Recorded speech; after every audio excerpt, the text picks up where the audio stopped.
Hi friends, 10th standard social சயின்ஸ்லேருந்து ஒரு box question பார்க்கலாம். வாங்க பார்ப்போம். சுதந்திர உரிமை.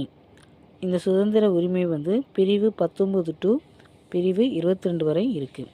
பிரிவு 19 பேச்சுரிமை, கருத்து தெரிவிக்கும் உரிமை, அமைதியான முறையில் கூட்டம் கூடுவதற்கு உரிமை, சங்கங்கள் அமைப்புகள் தொடங்க உரிமை, இந்திய நாட்டிற்குள் விரும்பிய இடத்தில் வசிக்கும் மற்றும் தொழில் செய்யும் உரிமை. பிரிவு 20 குற்றம் சாட்டப்பட்ட நபர்களுக்கான உரிமை மற்றும் தண்டனைகளில் இருந்து பாதுகாப்பு பெறும் உரிமை.